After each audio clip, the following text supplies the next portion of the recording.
अंधेरे में चमकते सितारे। गांव के किनारे एक छोटा सा घर था, जहां रामदास अपनी पत्नी और बेटे के साथ रहता था।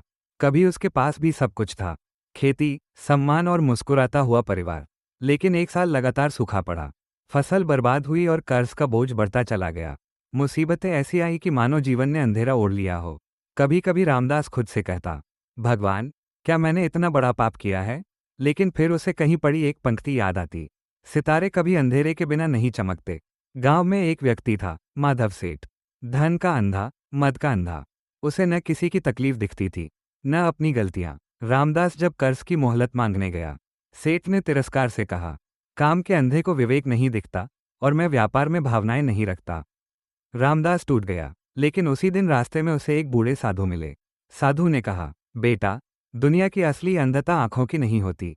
आंख के अंधे को दुनिया नहीं दिखती, काम के अंधे को विवेक नहीं, मद के अंधे को अपने से श्रेष्ठ नहीं, और स्वार्थी को कहीं भी दोष नहीं दिखता। रामदास की आंखों में आंसू आ गए। साधु आगे बोले, लेकिन याद रखना, मन से ज्यादा उपजाऊ जगह और कोई नहीं। यहां जो बोओगे वही बढ़ेगा। प्यार बोओगे तो प्यार, विचार बोओगे तो भविष्य। उस दिन रामदास ने ठान लिया। उसने इच्छाओं की लंबी सड़क छोड़ दी और जरूरतों की गली में मुड़ गया। बड़े सपनों की जगह छोटे प्रयास शुरू किए। खाली पड़ी जमीन में सब्जियां उगाईं, गांव के बच्चों को पढ़ाना शुरू किया, और हर सुबह भगवान राम का नाम लेकर मेहनत में जुट गया। समय लगा, पर बदलाव आया। सब्जियां बिकने लगी, बच्चों की फीस से थोड़ा थोड़ा सहारा मिला, और सबसे बड़ी बात, उसके मन में उम्मीद का बीज अंकुरित हो गया। कुछ साल बाद वही माधव सेठ बीमार पड़ा, अकेला।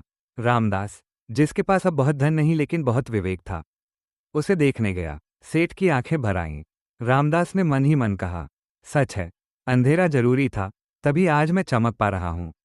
उस सुबह सूरज कुछ अलग ही चमक रहा था। आपको ये कहानी कैसी लगी? ऐसी ही नई नई और प्रेरणादायक कहानियां सुनने के लिए हमारे चैनल को जरूर फॉलो और कमेंट करें। धन्यवाद।